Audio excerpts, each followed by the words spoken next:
Hi friends, welcome back to my channel. নতুন একটা ভিডিওতে আপনাদের অনেক অনেক স্বাগত।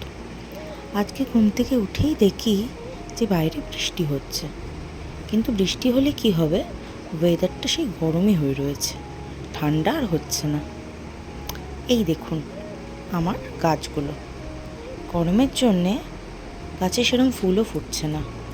আগে এই সব গাছগুলোতে ফুল ভরে থাকতো, ঠাকুরকে দিয়েও অনেক ফুল থাকতো।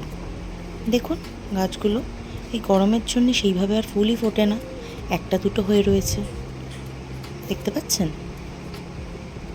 অনেক গাছে তো ফুলই ফুটছে না কয়েকদিন যাবৎ।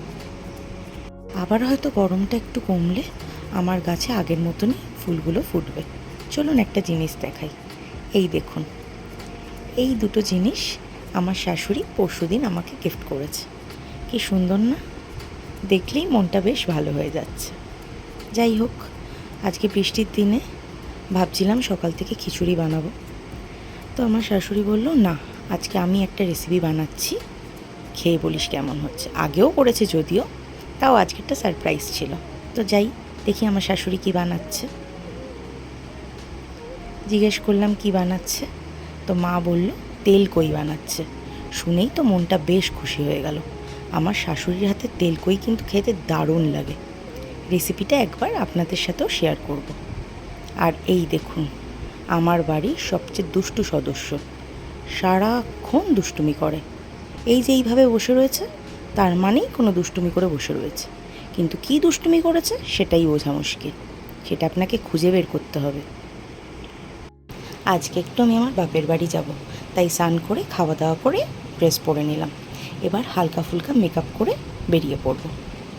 এই দেখুন আমি একদম রেডি। একটু আইব্রোটা ড্র করে নিলাম, একটু লিপস্টিক পরলাম, টিপ পরে রেডি। এবার যাওয়ার পালা। আর এই যে ইনি, আমরা যেখানেই বেরোই ও আমাদের মোটেই যেতে দিতে চায় না। এই দেখুন কিভাবে আমাকে আটকে রেখেছে, কিছুতেই যেতে দেবে না। তাও যেতে তো হবে। ওকে টাটা বলে আমি বেরিয়ে পড়লাম। দেখুন মুখটাকে কেমন করে রয়েছে। যাই হোক, আমি বেরিয়ে পড়লাম, নয়তো ফিরতে দেরি হয়ে যাবে। বাড়ি যাওয়ার আনন্দে আমার হাসি আর আটকাচ্ছে না। বেরিয়ে পড়লাম আমি বাড়ি যাওয়ার উদ্দেশ্যে।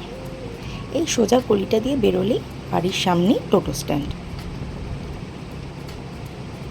টোটো নিয়ে নিলাম একটা, এই টোটো করে যাব স্টেশন অবধি। আজকে যেহেতু বিকালের দিকেই যাচ্ছি, তাই ট্রেনে করেই চলে যাব। একটাই স্টেশন, আমার বাপের বাড়ি আর শ্বশুরবাড়ি একটা স্টেশনের দূরত্ব।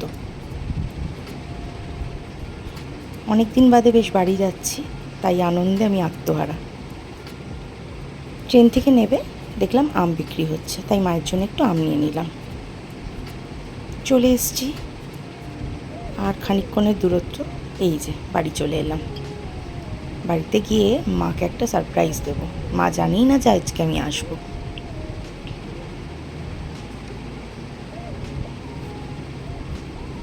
বাড়িতে ঢুকেই মা আমার জন্যে লেবু দিয়ে পুদিনা দিয়ে একটা শরবত বানিয়ে রেখেছে।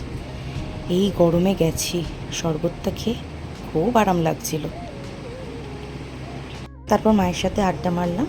তারপর মা আমাকে স্টেশন অবধি ছাড়তে যাচ্ছে। এই বাড়ি এসে একটু পাস্তা বানিয়েছিলাম, তারপর আর কি পাস্তা খেয়ে রাতের ডিনারটা এনজয় করলাম। এই ছিল আজকের ভিডিও। ভালো লেগে থাকলে একটা লাইক, কমেন্ট, আর চ্যানেলে নতুন হয়ে থাকলে অবশ্যই সাবস্ক্রাইব করবেন। টাটা, দেখা হচ্ছে পরের ভিডিওতে। Bye bye.